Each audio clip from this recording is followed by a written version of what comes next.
Hey, how you doing? I'm Bill Smith, and I wanted to tell you about the new Consumer Internet Bill of Rights that AT&T is proposing. Now, I'm not going to pull up the post, but there was a Q post a few days ago talking about how the NSA just signed a new contract with AT&T to push this Internet Bill of Rights. And if you've been following the Q, if you've been following Q, I think it's always good for us whenever they're up to something. So I'm going to tell you a couple things that I saw in here that were really important. The first part of the article is kind of a setup, but we get down to here and it says AT&T is committed to an open internet. We don't block websites. We don't censor online content. And I think this is the important part of the conversation that people need to focus on. It also says they don't throttle, discriminate, or degrade network performance based on content, period.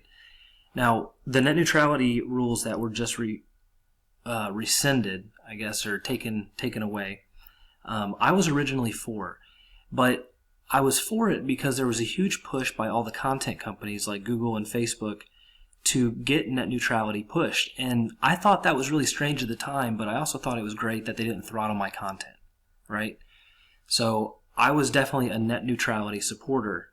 But when I figured out that written into that law, codified into that law, is basically restrictions on the cable companies, so the internet providers can't do anything to the content providers. But the content providers are not included in that agreement. So Google and Facebook can say, hey, look, we're private companies and we're unregulated, but so that means that we can censor all the content that we don't like.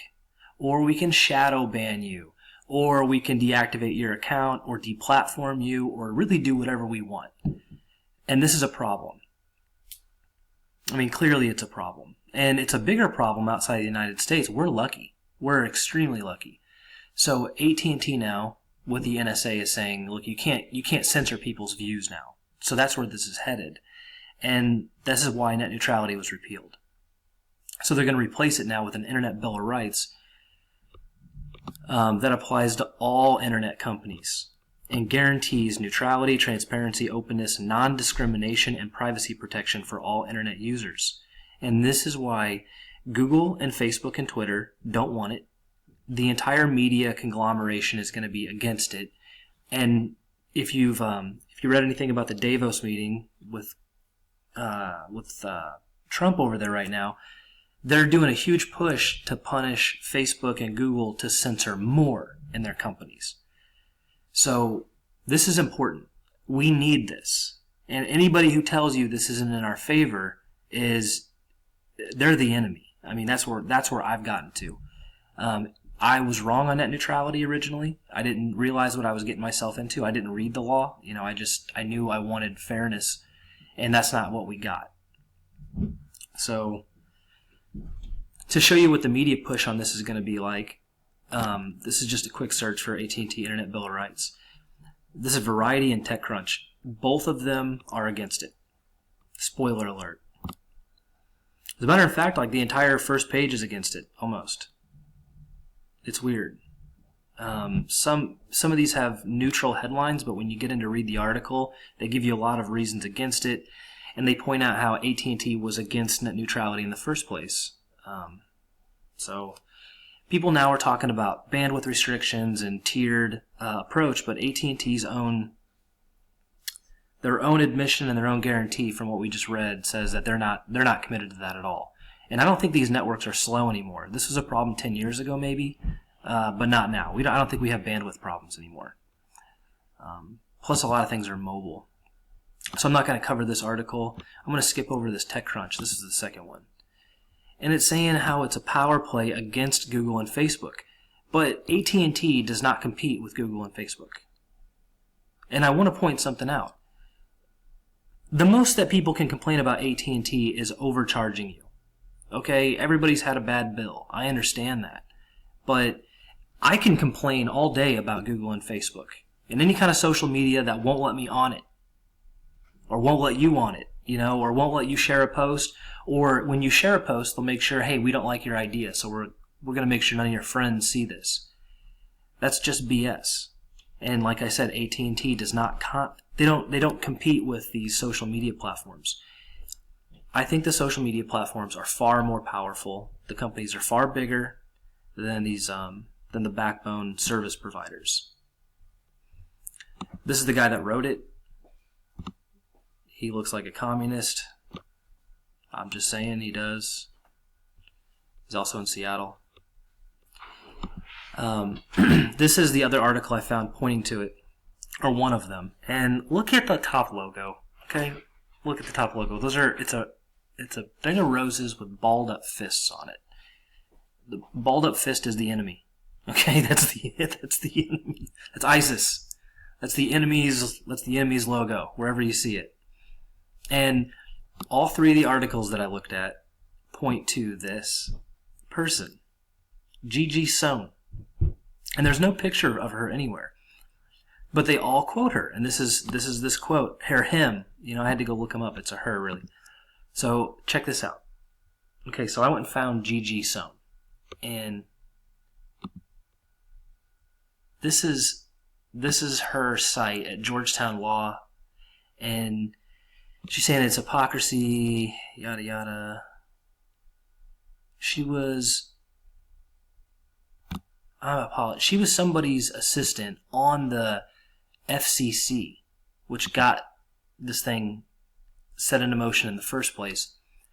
And this is her. Now, I'm just, I'm not going to make any judgments here. That looks like someone who does not have my interests in mind. I mean, I'm being honest.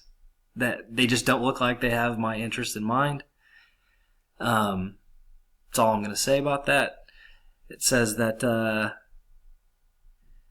hired her into a senior staff position at the U.S. federal FCC. So the people that got this thing, net neutrality, passed through. So her stuff's getting unraveled. Donald Trump is rolling this stuff back. The NSA is rolling this stuff back. They're working with AT&T to roll this stuff back, and she's not happy about it. Go figure. Anyway, I'm going to leave the video off with this last thing. I want to just tell you that you're going to face an onslaught of this. The whole world is going to seem like it's against this, and it's really what we need, I think. I was looking at some QAnon posts and I saw this out of nowhere. I think I'm not going to call this a shell account. I made that mistake before. It's got 1,300 followers. But it was in the top posts on the QAnon stuff, and it's like all this site does is just all this feed does is retweet. That's it, and it's I think that this, I don't know how old this account is. Everything's retweets though. Everything's retweets. Lots and lots of retweets. Not much original content, but then today, we got a little bit of original content on here. And it's complaining about AT&T.